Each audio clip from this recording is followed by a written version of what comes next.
So ngayon, bumalik ako ngayon dito sa Chiba Station para i-report sa Lost and Found at para malaman kung mahanap ko ba yung cellphone ko o hindi na.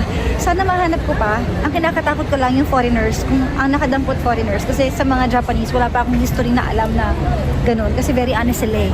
So ayoko nang mag-judge pero malalaman natin kung may makakadampot pa o wala o mababalik pa ba sa akin or hindi.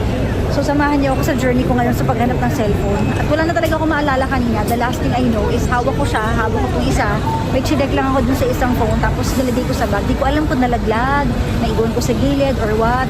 So samahan niyo ko ngayon na hanapin.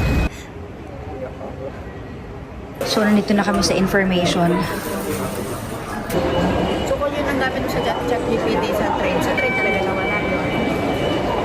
So nandito kami ngayon sa gilid nag-iintay. Balik daw mamaya kasi wala daw nakitang cellphone. So lumipas na ang gabi.